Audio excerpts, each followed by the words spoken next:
people have spoken. Blood orange is the fruit that's going to be put into this hefeweizen. This, for those who didn't see it, was a brew day. The original video was a hefeweizen. I did one open fermentation, one closed.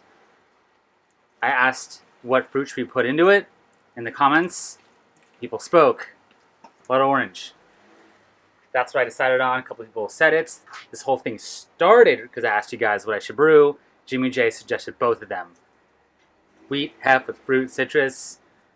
He also suggested blood orange, maybe a little grapefruit. I might just do blood orange.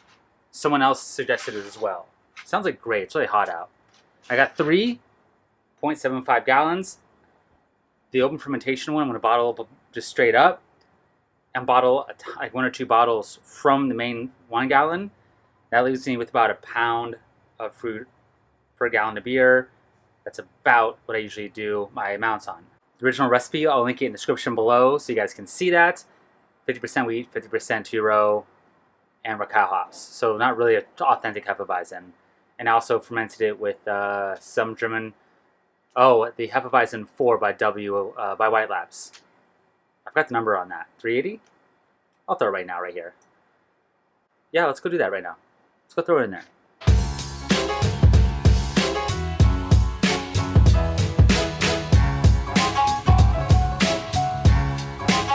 I bottled 2 of these puppies, unadulterated. I have this left. I'm not going to put all of the blood oranges in there. I think it was just too much. I'm going to put about 3/4 of what I have here, which is about 0.6 pounds. All nice and mushy. Let it re-ferment for another week or 2. Probably a week would be fine. Cold crash, you get all the particulates out.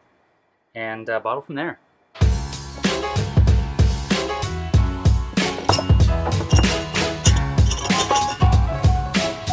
I put tape on it right when I'm bottling and let them sit. Forgot which one was what, so I don't know. I want to see if I can tell the difference between the open fermentation one and the closed fermentation one.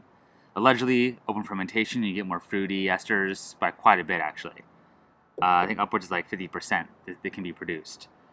So we'll see. It wasn't a really janky water jug with the top cut open. I think oxidation is the biggest fear on this. I did end up trying to bottle it fairly quickly, but hopefully I got it in time. So I'm going to go with the closed fermentation and the open fermentation without fruit first. See if I can guess which is what.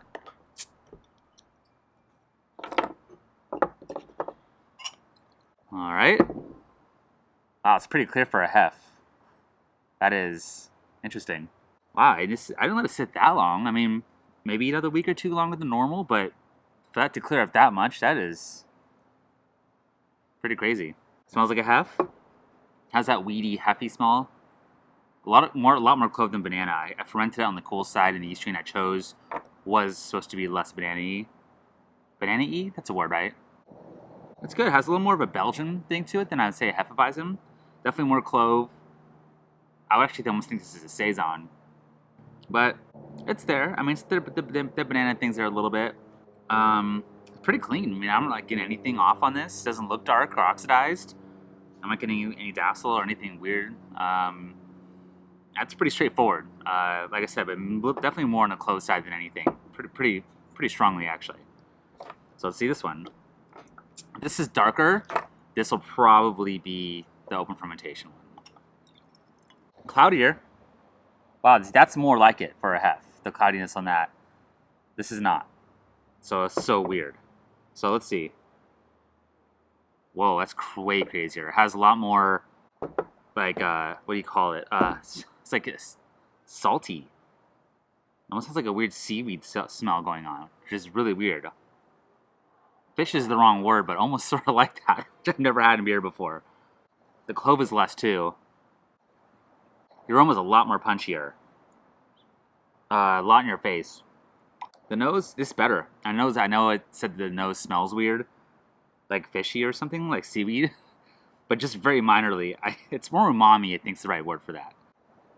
It's really good, actually. It's better than this one. This one is a little one-dimensional, kind of ends, fuller bodied, more complexity, a little more drinking friendly.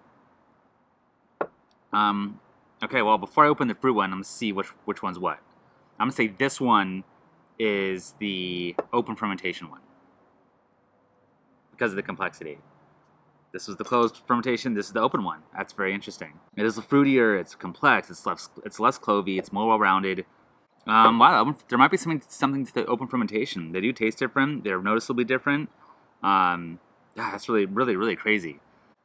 Hey, I might try that again. I need to get some sort of vessel where I can do open fermentations more easily. I'd rather not doing that rickety 1 gallon water jug, but I gotta figure something out because that's actually pretty cool.